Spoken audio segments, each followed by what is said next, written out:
İşdən iş çıxarırıq. Nərmin Aşurzadə ilə idarə etmənin əsasları başlayır.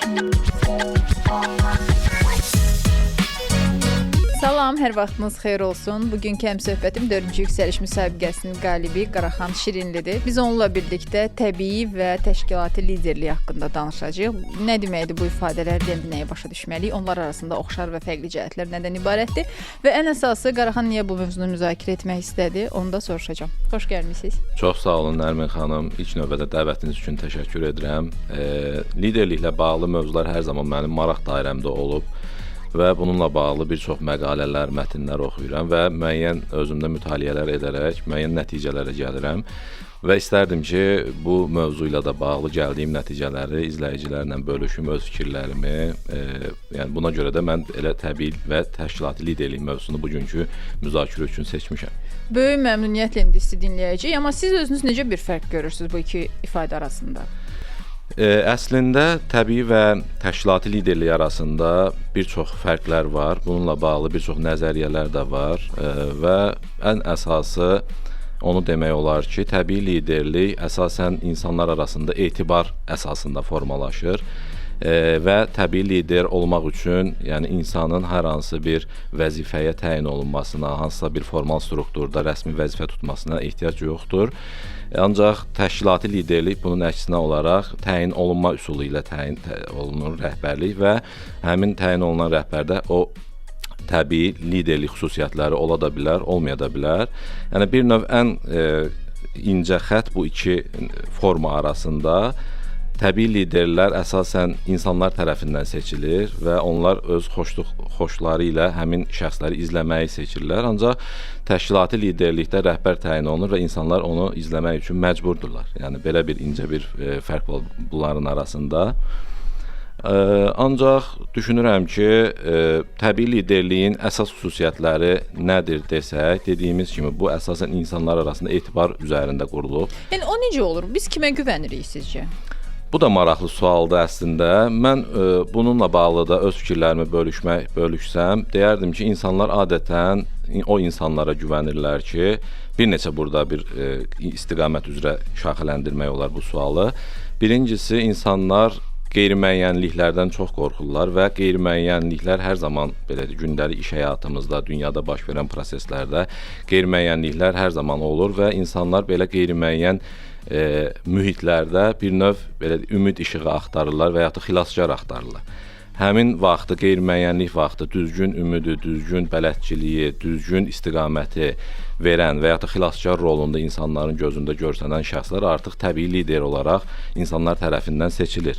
Yəni buna məsələn dünyada baş verən müəyyən siyasi prosesləri də aid eləmək olar. Məsələn, hansısa ölkələrdə inqilablar baş verir, hansı ölkələrdə siyasi dalğalanmalar baş verir və hərdən görürsünüz ki, həmin o kütlənin içindən hansısa bir şəxs seçilir və o şəxs artıq belə deyək də həmin kütlənin, həmin inqilabın aparıcı şəxsinə çevrilir və bu deməkdir ki, bu insan artıq insanlara belə deyək də hansısa bir ümid işığı göstərib və bələdçilik eləyir və təbii lider olaraq bu kütlə tərəfindən seçilib.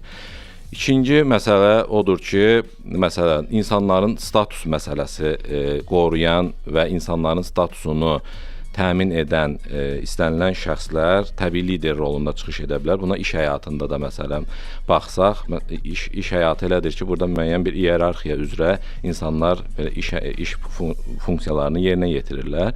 Bəziləri rəhbərdir, bəziləri menecerdir, bəziləri kiçik mütəxəssisdir, bəziləri baş mütəxəssisdir. Və burada status qorumaq o demək deyil ki, insanlara yüksək vəzifə vermək və ya da rəhbər vəzifəyə təyin etmək. Əsas məsələ odur ki, insanın tutduğu vəzifəsindən asılı olmayaraq, kiçik mütəxəssis olsa belə, böyük mütəxəssis olsa belə, onun statusunu qorumaq və onu dəyərsiz hiss etdirəcək hərəkətlərdən qorumaq və ya da çəkinmək. Bu onun statusunu təmin edir və insan özünü tutduğu vəzifəsindən asılı olmayaraq özünü dəyərli hiss etməyə başlayır. Bu da təbii liderliyin əsas belə deyək də göstəricilərindən biridir. Üçüncü ən vacib məqam isə deyərdim ki, ədalətlilik prinsipi.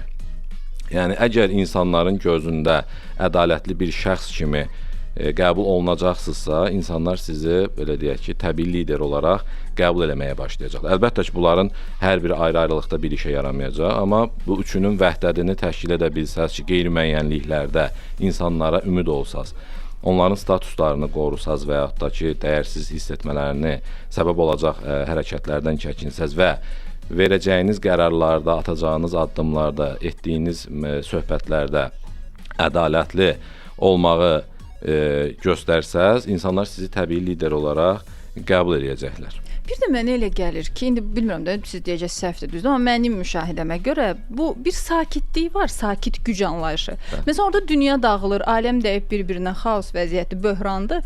Bu insanda bir qəribə sakitlik olur. O demək deyil, vecinə deyil də, yəni nə istəyirsiniz eləyin, elə deyil. Sadəcə sakit bir güc olur ki, panikaya düşməyin, hər şey yaxşıdır və indi vəziyyəti idarə edəcək. Yəni sanki bu problemin həll yolu həmin insanda var. Bax, mən o xüsusiyyəti də görəndə düşünürəm ki, liderlik xüsusiyyətlər var deməli. Əslində, hər sakit duran insan o demək deyil ki, onda liderlik xüsusiyyətləri var. Yəni, onun sakit durmağının səbəbləri fərqli ola bilər.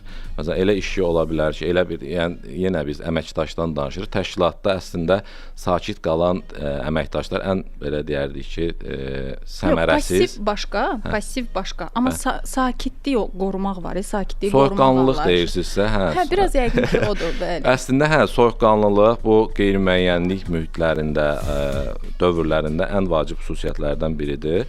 Çünki belə bir nəzəriyyədə var ki, əgər sizin işlədiyiniz insanlar var və ya da həyatlarına təsir etdiyiniz insanlar var, onlar müəyyən məsələlərlə bağlı sizə yaxınlaşıb məsləhət ala bilərlər və o halda ən bir nömrəli seçəcəyi insanlar elə o sakit, soyuqqanlı olmağı bacaran insanlar olacaq və belə olduğu halda sizə yaxınlaşan insana bir növ, belə deyək ki, o qurban rolunda çıxış edirsə, siz ona qarşı olaraq siz də qurban roluna çəkə bilməzsiniz. Məsəl üçün, hansısa bir əməkdaş yaxınlaşıb sizə deyir ki, belə bir qeyri-müəyyənlik var, necə olacaq bu işlərin axırı, amma siz də burada qayıdıb artıq, mən də bilmirəm, mən də panikadayam, bilmirəm necə olacaq, gəl görək nətər olacaq, gözləyək. Yəni, belə dövrlərdə əslində liderlik xüsusiyyətidir ki, siz soyuqqanlı olmağı bacarmalısınız və bir növ həmin insanın qarşısında qurban rolunda çıxış etməməlisiniz. Nə demək lazımdır? Dediyimiz kimi, biz bayaqlarım qayıdıram bir digər mövzuya, təbii liderlərin xüsusiyyətlərinə, qeyri-müəyyənlikdə müəyyən qədər müəyyənlik verməyi bacarmalısınız. Yəni, demirəm yalan danışmalısınız, çünki yalan danışsanız artıq bu, o ədalətlilik prinsipinə artıq zidd olacaq, amma burada belə bir nəzəriyyədə var ki, yaxşı liderlər əslində hekayələşdirmə qabiliyyətləri olmalıdır məsələləri.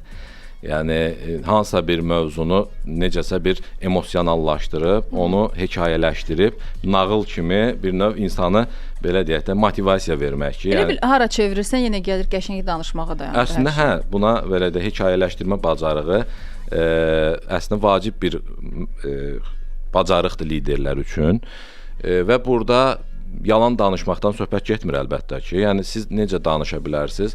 Misal üçün deyə bilərsiniz ki, biz bu dövrləri dəfələrlə bu şirkətdə yaşamışıq, biz sizin dəstəyinizlə, bizim dəstəyimizlə, ümumi ortaq güclərimizi toplayaraq bu kimi məsələlərin öhdəsindən dəfələrlə uğurla gəlmişik. Yəni, bir növ insana, necə deyərlər, ürək-dirək verməyə başlayırsınız və onu belə düşmüş motivasiyasını bir növ qaldırmağa çalışırsınız. Ola bilər ki, siz öz-özlüyünüzdə qeyri-müəyyənsiz, amma bunu yansıtmamalısınız qarşı tərəfə. Yəni, belə olan halda artıq sizin təbii lider olaraq insanların gözündə qəbul edilmə şansınız aşağı düşür. Yəni, siz qeyri-müəyyənliyin üstünə əlavə qeyri-müəyyənlik verirsinizsə, bu artıq rəhbərə, liderə uyğun bir hərəkət sayılmır. Bəs axı deyirdilər ki, lider də öz zəifliyini göstərə bilər. Əslində, komandada ona qarşı daha çox simpatiya olacaq.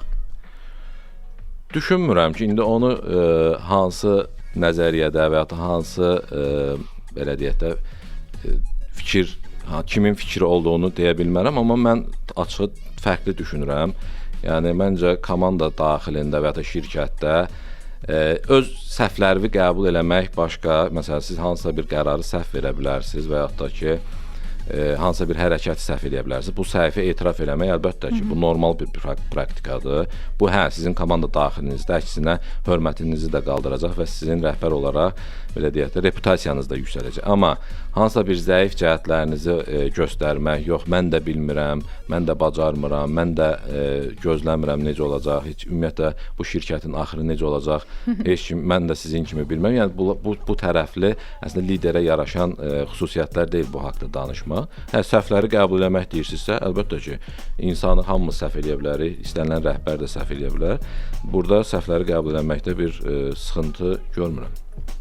Təbii liderlik və təşkilati liderlik deyəndə nəyi başa düşməliyik? Onlar arasında oxşar və fərqli cəhətlər nədən ibarətdir? Bu haqqda danışırıq. Həm söhbətim isə 4-cü yüksəliş müsabiqəsinin qaliblərindən biri Qaraxan Şirinlidir. Biz onunla birlikdə həmçində yüksəlişdə necə qalib gəlmək olar, bu haqqda da danışacağıq. Nərmin Aşurzadə ilə idarəetmənin əsasları. 4-cü yüksəliş müsabiqəsinin qalibi Qaraxan Şirinli studiyamızdadır və indi onu soruşmaq istəyirəm ki, siz necə oldu ki, yüksəliş müsabiqəsində qalib gəldiniz? Yaxşı bir sualdır Nərmin xanım. Əslində yüksəliş müsabiqəsi mən deyərdim ki, təbii liderlik xüsusiyyətlərinin ortaya çıxdığı və ya da tapıldığı ən gözəl platformalardan biridir. Çünki biz əgər qayıtsaq mövzumuza ki, təşkilati liderlik və təbii liderliyin fərqi nədir? Təşkilati liderlikdə elədir ki, siz hər hansı bir departament direktorusunuz və ya hər hansı bir şirkətə rəhbərlik edirsinizsə, burada müəyyən subordinasiya qaydaları var və insanlar məcburdurlar sizin dediklərinizi eləməyə və ya da ki, dediyiniz istiqamətdə getməyə. Belə olan halda onlar könüllü də gələ bilərlər, əgər sizdə təbii liderlik xüsusiyyətləri varsa, amma məcburiyyətdən də əsasən gələ bilərlər. Amma nəzərə alsaq ki, yüksəliş platforması, xüsusən də yarım final və final mərhələləri 5-6 nəfərlik komandalar şəklində icra olunur və burada düşdüyünüz komandalar tamamilə təsadüfi yolla təyin olunur və burada yarışdığınız insanlar, olduğunuz komanda yoldaşları, hər bir şəxs müxtəlif şirkətlərdə rəhbər vəzifədə çalışa da bilərlər, çalışmaya da bilərlər, amma ən azından onlar üçün sizin harda departament direktoru olmağınız və ya da şirkət rəhbəri olmağınız maraqlı deyil. Hamı ora belə deyək də öz potensialını göstərmək üçün gəlib və burada heç bir subordinasiya qaydaları gözlənilmir ki, məsəl üçün Qaraxan burada bizim stolda yarışır, hansısa bir şirkətdə departament direktorudur, onun dediyinə qulaq asaq, onun dediyini eləyək. Yəni orada hər kəs öz potensialını tam olaraq ortaya qoymağa çalışır və burada məcburi şəkildə insanların təbii liderlik xüsusiyyətləri artıq özünü göstərməlidir.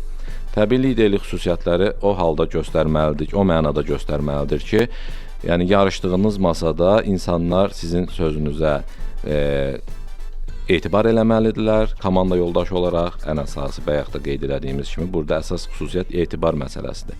İnsanlarla düzgün davranış şəkli sərgiləməlisiniz yarışma zamanı, insanlarla düzgün kommunikasiya şəkli sərgiləməlisiniz və belə olan halda bir müddət sonra yarışdığınız masada həqiqətən də görürsünüz ki, insanlar 5-6 nəfər yarışdığınız insanlar artıq sizi dinləyir, artıq sizin dediyiniz istiqamətdə, əlbəttə ki, tutarlı arqumentlərlə siz bunu düzgün formada kommunikasiya etmisinizsə və sizin artıq orada təbii liderlik xüsusiyyətləriniz ortaya çıxırsa, insanlar avtomatik olaraq yarışdığınız masada sizi bir komandanın aparıcı qüvvəsi kimi görməyə başlayır və artıq siz öz potensialınızı daha rahat, daha effektiv şəkildə ortaya qoymuş olursunuz. Əlbəttə ki, bu da ekspertlər tərəfindən müşahidə olunur və qiymətləndirilir.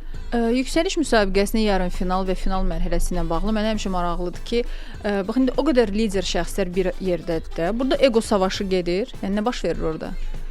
Əlbəttə ki, nəzərə alsaq ki, yarım final mərhələsində 300 nəfər təqribi və final mərhələsində 100 nəfər yarışır və bu insanların hər biri bir çox hissəsi əlbəttə ki, müəyyən şirkətlərdə rəhbər vəzifə tutan şəxslərdir. Tutmayanlar da var, amma böyük bir əksəriyyəti hansısa bir rəhbərlik təcrübəsinə sahib olan insanlardır. Əlbəttə ki, necə ki bizim gördüyümüz rəhbərlərin hər biri fərqli xüsusiyyətlərə sahibdir. Necə ki biz iş yerində eqolu və yaxud da eqosuz, empatiya hissi yüksək olan, empatiya hissi aşağı olan rəhbərlərlə rastlaşırıq. Eyni insanlar yüksəliş platformasının yarım final və final mərhələsində də sizin qabağınıza çıxa bilər. Egosu yüksək olan insanlar, amma yüksəliş platforması elə bir platformadır ki, sizin eqonuz nə qədər də yüksək olsa, dediyim kimi, əgər siz orada təbii liderlik xüsusiyyətlərini sərgiləmirsinizsə, sizin orada qalib olmaq şansınız demək olar ki, sıfıra bərabərdir. Yəni ego olmaq o deməkdir ki, siz insanlarla empatiya qura bilmirsiniz, onları dinləmirsiniz, onlarla düzgün davranış şəkilləri sərgiləmirsiniz.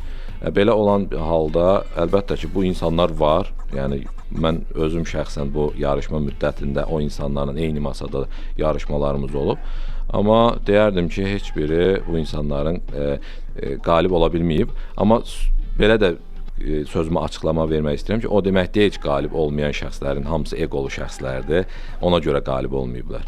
Yəni orada ego bir məhdudiyyətdir qalib olmaq üçün, amma digər məsələ də ondan ibarətdir ki, əlbəttə ki, orada normal kommunikasiya bacarıqları, normal davranış bacarıqları olan çoxlu sayda insanlar var ki, hansısa bir rəqiblərlə masada yarışır, egosu da yoxdur, sadəcə olaraq rəhbərlik təcrübəsi, həmin situasiyada göstərdiyi performans sadəcə olaraq ona imkan verməyib ki, həmin müsabiqədə qalib ola bilməsin. Yəni ego belə hər zaman neqativ başa düşülməlidir. Egosu yoxdur deyirsiniz. Mən inandırıcı çox da gəlmir ki, kimsə çox yaxşı peşəkardır, çox yaxşı liderdir, amma tamamilə egosu yoxdur. Ego hamıda var əslində. Çünki sadəcə olaraq bunun bir dərəcəsi olmalıdır. Yəni mən ümumiyyətlə bütün məsələlərə həyatda belə baxıram ki, hər bir şey balanslı şəkildə olmalıdır. Məsələn, insanın iş həyatı ilə bağlı məsələlər, şəxsi həyatı ilə bağlı məsələlər, xarakteri ilə bağlı məsələlər, məsələn, çox təvazökarlıq da bir şey deyil, çox eqolu olmaq da bir şey deyil əlbəttə ki, amma istənilən məsələ kimi ego məsələsində də düzgün balansı tutmaq lazımdır. Yəni dediyimiz kimi sıfır ego əlbəttə ki, o da bir yaxşı bir şey deyil. Yəni rəhbər olaraq sizin müəyyən qədər egonuz olmalıdır, amma o da balanslı şəkildə olmalıdır. Yəni bu sıfıra bərabər olmaq o deməkdir ki, siz ümumiyyətlə belə bir risk var ki, sizin insanlar tərəfindən rəhbər lider olaraq qəbul edilmə şansınız da aşağıdır və dediyim kimi çox aşağı eqolu insan bu qeyri-müəyyən şəraitlərdə artıq qurban roluna düşəcək avtomatik olaraq. Yəni bu qaçılmazdır ki, onun qurban rolunda olmasın. Ona görə də balanslı şəkildə egoya sahib olmaq əlbəttə ki, doğru bir şeydir. Nə yüksək ego, nə aşağı ego öz-özlüyünə liderlik təcrübəsi baxımından düzgün qəbul edilməyə bilər. Əgər komanda daxilində bir o təbii lider dediyimiz insan varsa, yəni komanda özü artıq öz üçün seçib ki, kimə qulaq asır, yəni daxilidə gizli lider də deyə bilərik də onlara. Bəlkə rəhbərliyin xəbəri yoxdur, amma orada var artıq. O insan qala-qala üst rəhbərliyi onlara başqa bir kənardan başqa bir rəhbər, menecer gətirirsə, burada nə baş verir? Əslində çox gözəl sualdır. Bu şirkətlərdə rastlaşıla biləcək ən böyük problemlərdən biridir. Yəni əgər şirkətin hansısa bir rəhbəri varsa və ya da kənardan gəlirsə və ya da ümumiyyətlə fərqli bir insan təyin olunursa, ancaq insanlar daxildə başqa bir insanla hesablaşırlarsa və onu təbii lider olaraq qəbul ediblərsə, əlbəttə ki, burada baxmaq lazımdır məsələnin mahiyyətinə. Ola bilər ki, təzə təyin olunan şəxs həqiqətən də yeni bir təyin olunmuş şəxsdir və onda da həqiqətən də yüksək təbii liderlik xüsusiyyətləri var və yüksək təşkilati liderlik xüsusiyyətləri var. Sadəcə olaraq ona müəyyən bir zaman lazımdır ki, o öz potensialını komanda arasında göstərsin. Zaten həmin yeni təyin olunan şəxs düzgün və yüksək təbii və təşkilati liderlik xüsusiyyətlərinə sahibdirsə, müəyyən müddət sonra insanlar onu lider olaraq qəbul edəcəklər. Amma bunun üçün müəyyən bir zaman lazımdır. Yox, əgər həmin adamda təbii liderlik xüsusiyyətləri yoxdursa, sadəcə olaraq həmin vəzifəyə təyin olunubsa və öz funksiyalarını yerinə yetirirsə, əlbəttə ki, daxildə başqa bir şəxsin təbii lider olaraq görülməsi müəyyən konfliktlərin, münaqişələrin yaranmasına səbəb olacaq və şirkətin maliyyə və digər performans göstəricilərini aşağıya çəkə bilər bu vəziyyət. Ona görə də şirkətlərdə rəhbər təyin olunarkən və yaxud da hansısa bir lider pozisiyaya insan təyin olunarkən bu təyin olunmuş şəxsdə təbii və təşkilati liderlik xüsusiyyətləri vəhdət təşkil etməlidir. Əgər bu vəhdət yoxdursa, həmin şirkətdə artıq müəyyən problemlər yaşanmaq ehtimalı qaçılmazdır. Əlbəttə ki, təyin olunan şəxsin təyin olunduğu anda Ola bilər ki, təbii liderlik xüsusiyyətləri o qədər də yüksək deyil, amma hər halda bunu başa düşüb görülən anda onun bu xüsusiyyətlərini artırmaq, bu keyfiyyətlərini qaldırmaq üçün müəyyən addımlar atılmalıdır. Bu vəhdəti necə təyin edə bilərik? Ya təbii liderlik xüsusiyyəti olan insanları müəyyən edib onları rəhbər vəzifələrə təyin etmək. Amma orada da baxmaq lazımdır ki, əgər bu təbii liderlik xüsusiyyətləri var, bəlkə təşkilati liderlik xüsusiyyətləri zəifdir. Yəni təşkilati belə də olur. Belə də olur əlbəttə ki, təşkilati liderlik xüsusiyyətləri daha çox strateji idarə etmə üzrə texniki bacarıqlar tələb edir. Məsələn, şirkətin strategiyasının hazırlanması, uzun müddətli hədəflərin qoyulması, bu hədəflərin yerinə yetirilməsinə nəzarət, bunlar texniki tərəflərdir. Əgər təbii liderdə əlbəttə ki, bu xüsusiyyət yoxdursa, bunun da üzərində çalışmaq lazımdır. Amma əksinə də ola bilər. Təbii liderlik xüsusiyyətləri aşağıdır, amma texniki liderlik keyfiyyətləri yüksəkdir. Artıq bunun əksi üzərində çalışmaq lazımdır ki, yəni insan tutduğu vəzifədə lider olaraq bu təbii liderlik və təşkilati liderlik xüsusiyyətləri vəhdət təşkil etsin. Belə olduğu halda artıq bu vəhdət artıq təşkil olunarsa, güclü komanda formalaşa bilər, uzun müddətli dayanıqlı nəticələr əldə edilə bilər və ən əsası da sağlam təşkilati mədəniyyət formalaşa bilər. Bu vəhdət. Hansının xüsusiyyətlərini inkişaf etdirmək daha çətindir? Düşünərdim ki, deyərdim ki, təşkilati öz fikrimdə əlbəttə ki, bu subyektiv fikrimdir, fərqli düşünənlər də ola bilər. Mən elə düşünürəm ki, təbii liderlik xüsusiyyətləri inkişaf etdirmək daha çətindir. Nəinki təşkilati liderlik xüsusiyyətlərini inkişaf etdirmək. Çünki insanlarla davranış tərziniz, insanlarla ünsiyyət bacarıqlarınız bu illərlə sizin formalaşan xarakterinizdən irəli gələn məsələlərdir və bunu 1 ayın, 2 ayın, 3 ayın içərisində düzəltmək əlbəttə çətin məsələdir. Ancaq bu xüsusiyyətlər sizdə varsa, yəni təbii liderlik xüsusiyyətləri artıq sizdə formalaşıbsa, təşkilati liderlik xüsusiyyətlərini artıq inkişaf etdirmək daha asandır. Çünki bunlar daha çox texniki məsələlər olduğu üçün bunların təlimlər vasitəsilə və ya da hansısa bir sizdən daha yuxarı rəhbər şəxsin belə mentorluğu sayəsində siz bu xüsusiyyətləri daha tez öyrənə bilərsiniz. Amma hər bir halda gec ya tez bu iki xüsusiyyət bir-biri ilə vəhdət təşkil etməlidir effektiv idarə etmək üçün.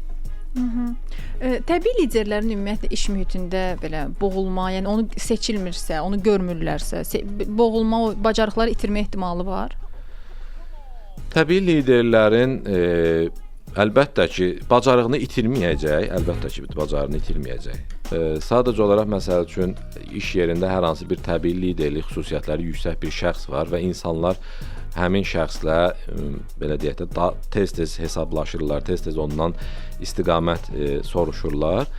Ancaq o olduğu vəzifədə əgər qalxa bilmirsə və ancaq tutduğu vəzifədə qalaraq insanlara sadəcə olaraq istiqamət görməklə kifayətlənirsə, o öz xüsusiyyətlərini əlbəttə ki, itirməyəcək. Sadəcə olaraq o artıq öz marağını, motivasiyasını itirəcək olduğu şirkətdə. Misal üçün, deyək ki, hansısa bir təbii liderlik xüsusiyyətləri var və insanlar onun üçün belə deyək, tez-tez məsləhətləşmələrə gəlirlər və sizin verdiyiniz bu məsləhətlər ümumi şirkətin və ya da həmin şəxslərin ümumi mənafeyi, mənfəəti üçün nəzərdə tutulub ki, belə eləsəz daha yaxşı olar, belə eləsəz daha yaxşı olar.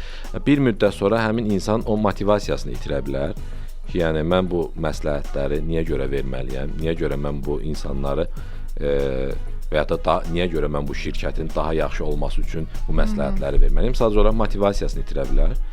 Amma gec-tez əgər sizdə bu xüsusiyyətlər varsa, gec-tez o səhnə sizə nə zamansa veriləcək. Yəni bu qaçılmazdır. Əgər sizin insanların gözündə təbii lider olaraq görülürsünüzsə, gec-tez bu səhnə sizə nə zamansa veriləcək.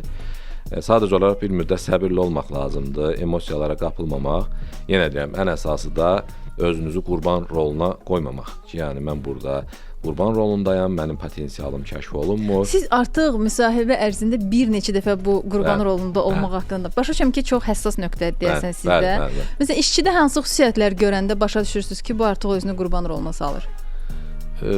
Misal üçün bizim hal-hazırda çalışdığım kollektiv də böyük kollektivdir. Mənim departamentimdə kollektivi kifayət qədər böyük bir departamentin fəaliyyətindən məsuliyyət daşıyıram və insanlarla demək olar ki, tez-tez belə bu kimi məsələlərdə müşahidələrim əsasında söhbətlərimiz olur.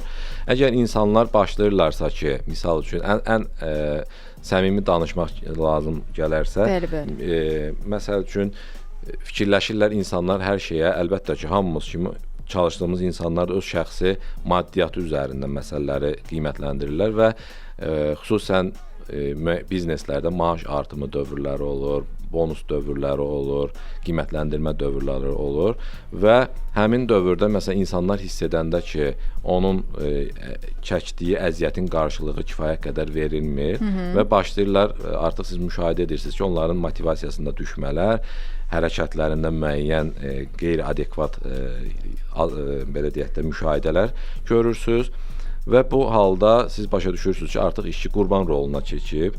Qurban deyil, etiraz edir. Yəni, məsələn, mən qurban dediyim nə mənada? Məsələn, yaxın soruşanda ki, sənə nə olub, niyə görə sənin performansın aşağı düşüb və ya da özünü belə narahat hissən, deyir ki, mən bu qədər iş görürəm, mənim işim qiymətləndirilmir, mən onda bu şirkətdə niyə görə varam, mənim işim onda belə çıxır ki, əgər mənim maaşım artmırsa, mənim bonusum yoxdursa, mənim işim deməli o şirkət üçün o qədər də vacib deyil. Yəni, artıq o belə təmaslardan siz hiss edirsiniz ki, işçi bir növ burada demotivasiya olmuş haldadır və qurban rolunda çıxış edir və belə olan halda əlbəttə ki, liderdən tələb olunur ki, onu bu vəziyyətdən necəsə çıxartmalısınız. Yəni, siz də başlayırsınız ki, hə, düz deyirsən, burada heç bir adamın işinə qiymət verilmir, elə mən də sənin kimiyəm, bilmirəm necə olacaq bu işlərin axırı. Burada əlbəttə ki, insanı yalandan motivasiya eləməkdən söhbət getmir, amma siz belə ona motivasiya verməklə əlbəttə ki, siz onun həvəsini artırırsınız və onun üçün edirsiniz əslində bunu. Ki, yəni məsələlərə biraz daha çox belə deyək də neqativ nöqteyi nəzərdən. Amma siz anlayırsınız da həmin an ki, o çıxıb gedəcək. Daha yaxşı iş tapan kimi iş axtarır sadəcə artıq. Bəzən olur ki, məsələn, bizim o təmaslardan sonra mən hiss edirəm ki, insanın bəlkə də fikri var idisə də bu çıxıb getmək. Əlbəttə ki, istənilən insana hal-hazırda aldığı məvacibin 20%, 30% artığını versən, hamı artıq düşünəcək ki, hə, niyə də yox, mən başqa bir şirkətdə çalışmayım. Amma bəzən də olur ki, mən çox müşahidələr etmişəm ki, bəzən elə siz insanla təmas qurub onu elə motivasiya edə bilərsiniz ki, artıq onun üçün pul o qədər maraqlı olmaya da bilər. Yenə deyirəm, insanlar o halda sizin üçün pulu kənara qoyub sizinlə işləməyi seçir ki, artıq onlar sizə etibar edirlər. Əgər sizə etibar varsa ki, siz bir rəhbər olaraq onun gələcəyini düşünürsünüz və onun həm maddi, həm şəxsi inkişafı, həm professional inkişafını düşünürsünüz və onlara onu hiss etdirdikdə insanlar üçün pul artıq əlbəttə ki, ikinci dərəcəli ola bilər. Əlbəttə ki, bu yenə də asılı insanın maddi vəziyyətindən. Elə hal ola bilər ki, o hansısa bir 5-10%lik fərqə görə də şirkəti tərk edə bilər. Amma əgər elə bir ciddi maddi ehtiyaclar içində deyilsə, həmin o maddi məsələləri kənara qoyub, qalıb sizinlə işləyə bilər. Ona görə işləyə bilər ki, o düşünə bilər ki, mən burada belə bir insanla çalışıram və sizi təbii lider rolunda görür və sizin ona, belə deyək də, verdiyiniz motivasiya, ilham verici fikirləriniz onda elə bir təəssürat yaradır ki, həqiqətən də siz onun gələcəyini düşünürsünüz, həqiqətən də siz onun şəxsi inkişafını düşünürsünüz və bunu əlbəttə ki, yalan üzərində qurmamaq lazımdır, yalan danışmaq olmaz, həqiqi vədlər vermək, gerçəkləşdirə biləcəyiniz vədlər vermək lazımdır. Çünki istər-istəməz siz əgər ona yalan vədlər verirsinizsə və bir neçə ay sonra həmin vədlər yalan çıxırsa, onsuz da sizə o göstərilən etimadı və etibarı itirəcəksiniz və öz rolunuzu zəiflədəcəksiniz. Yəni, insanlara düzgün vədlər vermək lazımdır və onun burada hal-hazırda niyə qalmalı olduğunu və gələcəkdə onu nələri gözlədiyini düzgün, belə deyək də, informasiyanı ona çatdırmaq lazımdır. Artıq ondan sonraki qalan məsələlər onun əlbəttə şəxsi qərarına buraxılır ki, mən sənə məsələn növbəti 1 il üçün və ya 6 ay üçün bu vədləri verirəm və o da həqiqətən sənə etibar eləyir ki, bunlar olacaq. artıq seçim onun öz əlindədir. Bu işçi sağollaşmağa gələndə siz məsələn o vədləri, səni burada nə gözləyir, bizim səninlə bağlı böyük planlarımız var və s. bunları o çıxmaq mərhələsinə gələndə demək lazımdır, yoxsa mütəmadi olaraq məsələn ildə 2 dəfə görüşüb bunu izah etmək lazımdır ki, bizim səninlə bağlı planlarımız var. Düşünürəm ki, məsələn bizim öz praktikamdan deyə bilərəm ki, ildə ən azı 1-2 dəfə, ən azı 1-2 dəfə bizim bütün bizə birbaşa hesabat verən şəxslərlə görüşlərimiz olur. İstər bu qiymətləndirmə formal da ola bilər, qeyri-formal da ola bilər və bu qiymətləndirmələr zamanı mən öz çalışanlarıma, belə deyək də, öz mövqeyimi açıq və səmimi şəkildə bildirməyi xoşlayıram. Əgər hansısa bir işçinin, əməkdaşın qaldığı vəzifədə əgər gələcəkdə perspektiv vəd etmirsə, mən bunu da işçiyə açıq-aydın deməyi xoşlayıram ki, məsələn siz 3 ildir burada çalışırsınız, növbəti 1-2 ildə sizdə hər hansı bir perspektiv vəd edə bilmirəm, görmürəm də. Bunu açıq deyirəm və ya da vəd edə bilirəmsə ki, sizdə bu perspektivlər var və bunu sizə vəd edirəm. Bunu da açıq. Bu çox yaxşıdır. Yəni hətta olmayacaqsa belə əvvəlcədən demək ki, yəni olmayacaq, bəli.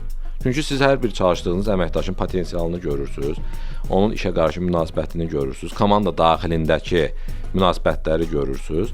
Və bunları nəzərə alaraq əlbəttə düşünürəm ki, səmimi olmaq lazımdır. Bəzən elə bir şey də ola bilər ki, hətta çox yüksək potensiallı və perspektivli bir şəxs ola bilər. Sizin komandanızda aparıcı bir rola da sahib ola bilər. Məsələn, sizə yaxınlaşa bilər ki, mənə bu şirkətdən, bu vəzifəyə belə bir perspektivli təklifim olub. Yəni, məncə burada da səmimi olmaq lazımdır. Əgər siz növbəti 1-2 ildə onun hal-hazırda cari təklifini, cari potensialına uyğun mövqeyini, bazar qiymətini verə bilməyəcəksinizsə, orada da səmimi olmaq lazımdır. Bizim öz şəxsi təcrübəmdə dəfələrlə olub ki, mən həqiqətən də o əməkdaşı itirmək istəməmişəm, ancaq onun gətirdiyi təklif ki, mən bu şirkətdə bu vəzifəyə təklif almışam və ya da məndə belə bir perspektiv, potensial var.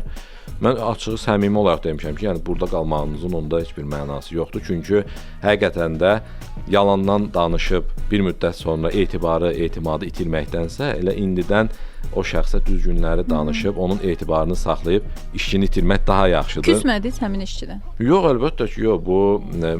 Biz də hər halda bu yolları uzun müddətli dövrdə keçmişik, biz də nə vaxtsa əməkdaş olmuşuq, indi də kiminsə əməkdaşıyıq. Yəni, mən belə şeylərə qətiyyən şəxsi qəbul eləmirəm. Hər halda insanlar öz seçimlərini özləri müstəqil etməyi bacarmalıdırlar. Sadəcə olaraq siz öz fikirlərinizi bildirə bilərsiniz. Və yaxud da ki, elə bir şirkət olub ki, məsələn, insan gəlib ki, mən burada hal-hazırki əmək haqqımdan deyək ki, 20% daha çox əmək haqqına gedirəm. Mən elə bir əməkdaş olub ki, ola bilər ki, sizdə hal-hazırkindən 20% daha artıq əmək haqqına təklif olub və yaxud da ki, mən gələcək bir ildə bu maaşı sizə verə bilməyəcəm, amma sizə də ora getməyi tövsiyə etmirəm.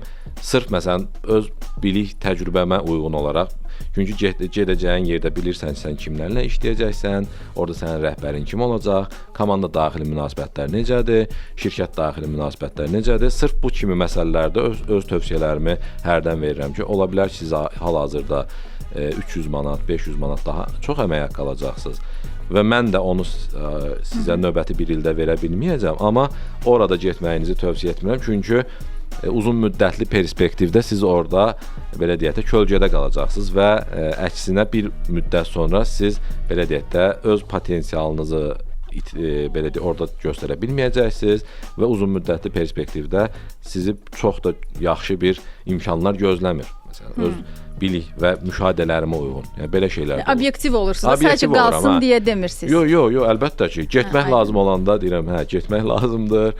Bir mentor rolunda olursunuz. Bəli, mentor rolundayım. Bəlkə də mənim indi rəhbərlərim bəlkə qulaq asır ki, yox, bu əməkdaşlarla belə davranmaq olmaz, amma bu mənim belə deyək də keyfiyyət və ya xarakterimdir ki, mən insanlara yalan vədlər verməyi, yalan danışmağı xoşlamıram. Yəni obyektiv müşahidələrim nədirsə, o istiqamətdə öz tövsiyələrimi verirəm.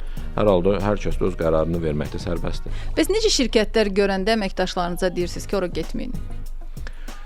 Yaxşı sualdır əslində və belə olan halda dediyim kimi burada mən hər zaman özümü qoyuram həmin əməkdaşın yerinə. deyək ki, əməkdaş yaxınlaşıb, mən bu şirkətə təklif almışam, getmək istəyirəm. Özümü biz də bazardakı vəziyyəti rəqib şirkətlərdə və ya rəqib olmayan şirkətlərdə bilirik, çox şeylər bizim də müəyyən şəbəkələşmə imkanlarımız var ki, müəyyən insanlarla söhbət əsnasında biz bilirik ki, hansı şirkətlərdə real vəziyyət nədir. Mən daha çox dediyim kimi toksik atmosfer, toksik mühit olan şirkətlərdə və yaxud da ki, şəxsi inkişaf, təlim, inkişafla bağlı o qədər də böyük imkanlar olmayan şirkətlərdə və yaxud da ki, insanlarla olan münasibətlər, həmin şirkətdə əməkdaşlara, şəxslərə olan münasibətlər, onlarla davranış şəkillərinə uyğun, məsələn, öz tövsiyələrimi verirəm ki, mən sənin yerində olsam bu şirkətdə çalışmazdım, çünki burada məsələn dediyim kimi insanlarla münasibətlər bu şəkildədir, mühit toksikdir və s. və s. Belə olanda və inkişaf imkanları da yoxdur. Əsasən də şəxsi və professional inkişafdan söhbət gedir. Yəni normal şirkətlərdə hər halda müəyyən hər bir əməkdaş bilməlidir ki, növbəti 3 ildə, növbəti 2 ildə, növbəti 1 ildə məni nə gözləyir. Və yaxud da ki, lap texniki detallara daxil olsaq, şirkətdə ümumiyyətlə bəlli deyil ki, onun hara gedir, ümumiyyətlə strategiyası yoxdur, qeyri-müəyyənlikdir. Yəni belə olan mühitlərdə əlbəttə ki, həmin əməkdaşın nə qədər də yüksək potensiallı bir əməkdaş olsa, orada gedib onun parlamaq və daha da irəli getmək şansları aşağı düşür və tövsiyə etmirəm. Bu məsələn strategiyası zəifdir və texniki xüsusiyyətlər filan yəqin ki, rəhbər vəzifəyə gedənlərə daha çox maraqlıdır, nəinki adi əməkdaşlar. Çünki onlar gedib 1-2 il işləyib sonra çıxacaqlar oradan onsuz da. Əslində elə olmamalıdır. Mən bir neçə əslində Azərbaycanda bəlkə də belə bir ənənə formalaşıb. Bir çox şirkətlərdə gedib 1 il, 2 il işləyib çıxırlar. Bu da nədən irəli gəlir?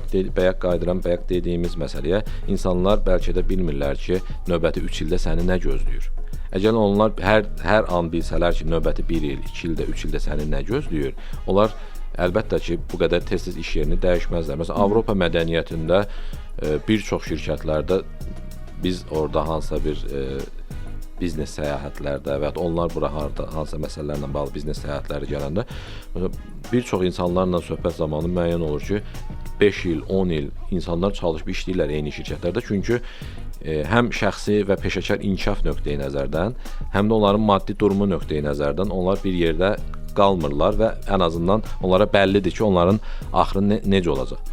İndi Azərbaycanda belə bir ənənə formalaşıb ki, bir çox şirkətlərdə bu əsasən də aşağı səviyyəli vəzifələrdə, şirkətlərdə əməkdaş dövriyyəsi yüksəkdir. Bunun da müəyyən səbəbləri var. Amma əməkdaş bilsə ki, növbəti neçə ildə onu nə gözləyir, əlbəttə ki, qalıb işləyəcək. Məsələn, mən özümdən götürürəm ki, hal-hazırda çalışdığım şirkətdə artıq 9-cu ilimdir çalışıram və mütəxəssisdən demək olar ki, başlamışam və hal-hazırda departament direktoru olaraq çalışıram. Yəni, insanlar artıq bilmədiyi halda necə olacaq, artıq başqa imkanlar axtarır ki, artıq burada bilmirəm ki, necə olacaq və qeyri-müəyyən bir situasiya yaranır və artıq çalışırlar ki, daha müəyyən yerlərdə öz şanslarını sınasınlar və daha fərqli maddi imkanlara sahib olsunlar. Qaraxan, çox təşəkkür edirəm gəldiyinizə görə. Sonda istəyirəm ki, yüksəliş müsabiqəsi ilə də bağlı tövsiyələrinizi verəsiniz. Artıq 6-cı yüksəliş müsabiqəsinə hazırlaşanlar nəyi bilməlidirlər, nəyi necə etsinlər? Bəli, əlbəttə bu da maraqlı bir suallardan biridir. Artıq demək olar ki, 6-cı yüksəliş müsabiqəsinin 1-ci turu artıq geridə qalıb və uğurla da irəliləyir. Növbəti bir neçə ayda iştirakçıları çox maraqlı mərhələlər gözləyir. Burada bayaq qayıdıram öz çıxışımın əvvəlinə ki, yüksəliş platforması təbii liderlik xüsusiyyətlərinin ortaya çıxdığı bir platformadır. Və təbii liderlik xüsusiyyətləri qayıtsaq ki, nədir? Yarışdığınız masalarda, komandalarda əgər siz insanlarla düzgün davranış şəkli sərgiləsəniz, onlarla empatiya qurmağı bacarsanız və ən əsası da düzgün kommunikasiya bacarıqlarınız olsa, düzgün kommunikasiya bacarıqları dediyim nəyi nəzərdə tuturam? Orada hər hansı bir məsələlərin, problemlərin həlli zamanı düzgün arqumentlərdən istifadə etməyi nəzərdə tuturam. və yaxud da ki, hansısa bir kontur arqumentlər səsləndirəcəksinizsə, bunlar da düzgün şəkildə səsləndirilməlidir. Yəni qarşı tərəfə hücum xarakterli yox, sadəcə olaraq normal kommunikasiya quraraq öz kontur arqumentlərinizi dilə gətirməlisiniz, öz arqumentlərinizi düzgün formada təqdim etməlisiniz və belə olan halda insanlar belə sizi dinləyəcəklər, sizin verdiyiniz fikirlərlə belə deyək də daha ağlabatan olacaq onlar üçün və siz onlar üçün həmin masada artıq bələdçi rolunu oynayacaqsınız. Çünki burada yarışma zamanı çoxlu qeyri-müəyyən situasiyalar yaranır. Müəyyən tapşırıqlarda vaxtı azaldırlar, müəyyən tapşırıqlarda şərtlər dəyişir. İstər-istəməz orada müəyyən qeyri-müəyyən situasiyalar yaranır və artıq orada da sizin xüsusiyyətiniz önə çıxmalıdır ki, həmin qeyri-müəyyən situasiyalarda insanları necə yönləndirəcəksiniz, onlara necə istiqamət verəcəksiniz və ən əsaslı soyuqqanlı olmaq, özünü itirməmək, düzgün tutarlı arqumentlər vermək, kiminsə fikirlərinə fikir bildirəcəksinizsə, bu da hücum xarakterli yox, normal kontur arqumentlər şəklində, əsaslı şəkildə verilməlidir. Belə olan halda mən əminəm ki, orada iştirak edən ekspertlər hər kəsin potensialını və liderlik xüsusiyyətlərini obyektiv şəkildə qiymətləndirir və sizin xüsusiyyətləriniz belə deyək də onlar tərəfindən qiymətləndirilərək qalib olmaq şansınız çox olacaq. Çox təşəkkür edirəm gəldiyinizə görə. Çox xoş oldu bugün sizinlə həmsöhbət olmaq. Biz 4-cü yüksəliş müsabiqəsinin qalibi Qaraxan Şirinli ilə danışırdıq. Həm yüksəlişdəki qalibiyyət, həm də təbii və təşkilati liderlik məsələləri barədə danışdıq.